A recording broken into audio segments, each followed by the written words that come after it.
All right, sports fans, how's everybody out there doing? William Martin coming at you one more time here on YouTube with another edition of the 300 Pounds of Sports Knowledge podcast. Now, last year, the Milwaukee Bucks entered the NBA playoffs as a top seed in the Eastern Conference. But in the second round of the postseason, they were punched in the mouth by the Miami Heat. Now, we saw Miami bully Milwaukee for 5 games, but more importantly, it was Jimmy Butler that made Giannis Antetokounmpo a non-factor as he and this team were dominated. This time around, this year in the playoffs, things have been a lot different as Milwaukee has been the aggressor, and now they are on the verge of sending Miami to an early playoff exit. Milwaukee is up 3-0 in this series, and the way that things are looking, the series could be over in 4 games. And I think, looking back, the series shifted in game one when the Bucks were able to hold on in overtime versus Miami in a very tightly contested contest. And, since then, they've really been off to the races because we've seen their transition game on point. We've seen them on point defensively, and they have really dictated the pace. That's something that we didn't really see a lot of in that playoff series last year. And now they've been on cruise control now because a huge weight has been lifted off of their shoulders. I mean, I know that Miami is really not fully healthy this year. I totally get that. But with that said, you know what? It's the mindset, and that's a credit to the Bucks, and that's a credit to their head coach Mike Budenholzer because they took a lot of criticism, and rightfully so. I mean, we've seen in each of the past 2 years, Milwaukee finished with the best record in the Eastern Conference. But you know what? They didn't get to the finals. They didn't win a championship. And when you have a player like Giannis, who's a two-time MVP, of course, people fairly or unfairly are going to attach the championship or non-championship label to your resume. In 2019, we saw the Bucks win the first 2 games of that series in the Eastern Conference Finals before the adjustments were made by the Toronto Raptors. And they won the next 4, and they went on to win the NBA championship. And last year it was Miami in the second round when a lot of people felt Milwaukee was going to get out of the East. But it's a situation, Mike Budenholzer, their head coach, has come under a lot of criticism, especially in the playoffs, even dating back to his tenure as the head coach of the Atlanta Hawks for not making those key postseason adjustments. Milwaukee has made some adjustments in the offseason, and now it is paying off rather. We saw this team make the acquisition for point guard Drew Holiday. They sent Eric Bledsoe to New Orleans, and that's a huge difference for what the Bucks are doing now. They have a more seasoned floor general. No disrespect to Eric Bledsoe because he's more of a two guard and a point guard's body, but Drew Holiday is more of that classic floor general, and we're seeing that right now. He's averaging 10 assists per contest in the first 3 games of this series. And, he's a big difference maker that nobody in Miami's backcourt has been able to slow down right now. You look at it, the Bucks still have a deep team. You have the likes of Chris Middleton behind Giannis. You also have Bobby Portis. You also have Brooke Lopez, just to name a few. And you're looking at it. Milwaukee rather was the bigger and deeper team last year, but the bottom line is they didn't have that floor general, and it really hurt them in key moments. Now, this time around, they are flexing their muscles, and we have seen the confidence come back to this Milwaukee team. And that's going to be important going forward because for Milwaukee to ultimately get to where they want to go, which is to win the Eastern Conference for the first time in nearly 50 years, for them to be able to do that, they've got to go through Brooklyn and they've got to go through Philly in the next couple of rounds.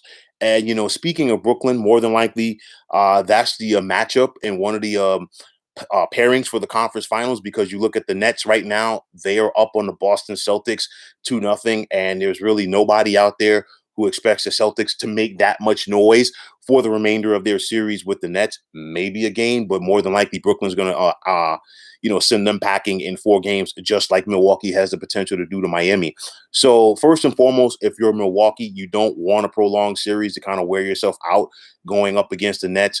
Number 2, I know that Milwaukee will have confidence when they face the Nets due to the fact that they took 2 out of 3 from Brooklyn this season. However, on the flip side of that, we really haven't seen the Nets healthy all season long. long until now.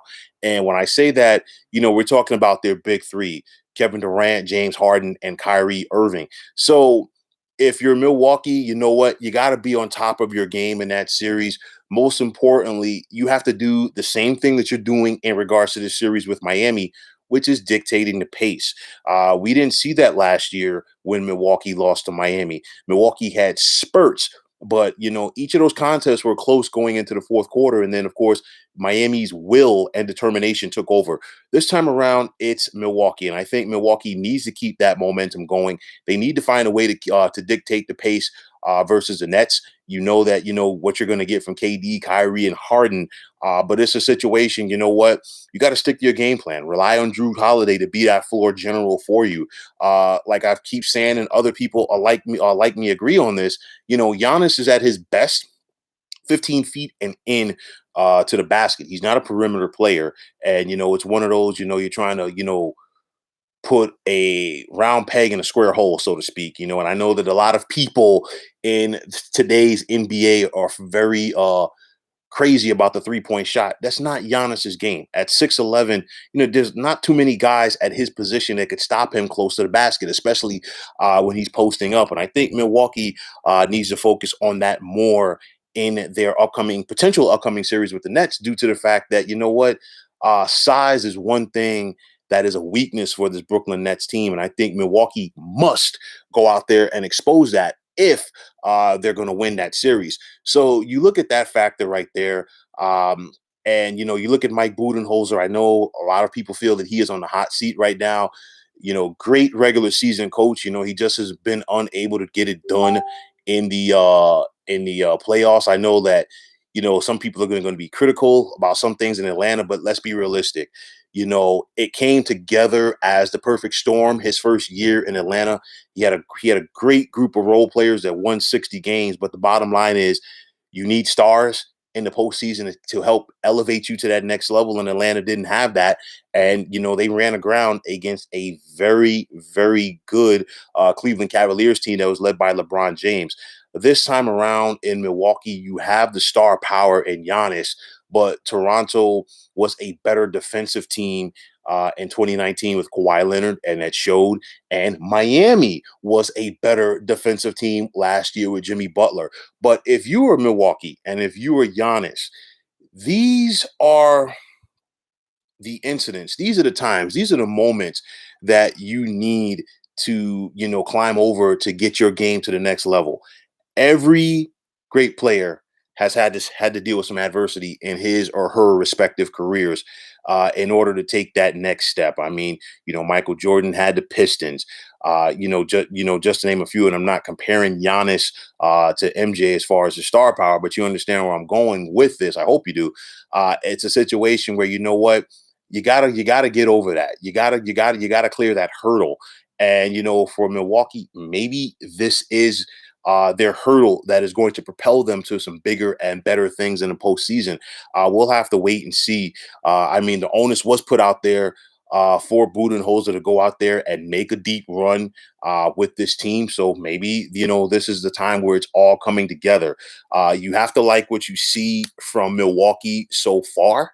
They have really, really answered the bell in this postseason so far. I'm definitely, the way they're playing right now, I'm not going to write them off versus the Brooklyn Nets. I know that a lot of people think that it's going to be Brooklyn and Philly for the Eastern Conference Finals. I have said that myself.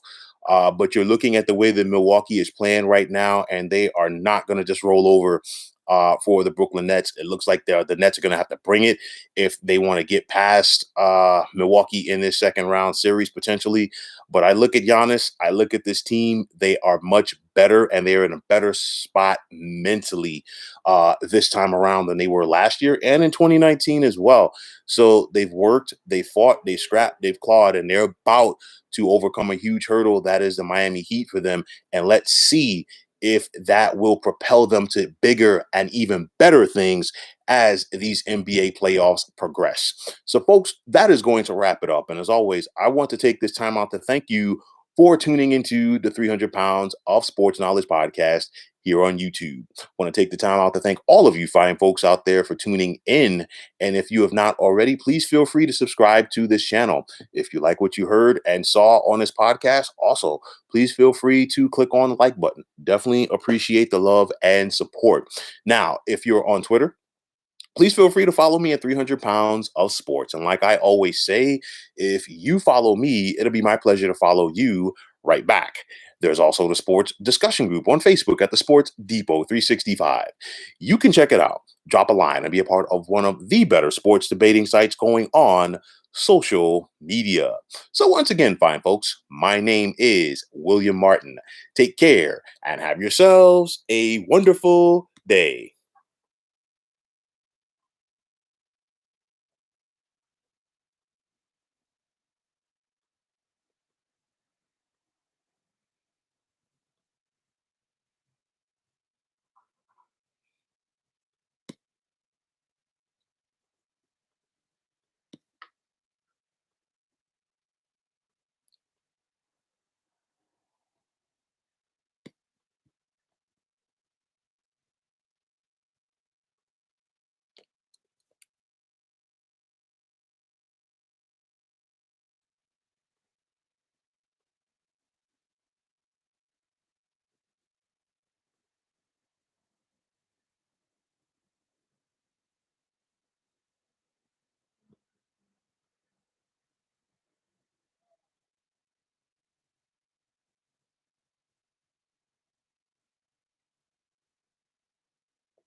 Yes.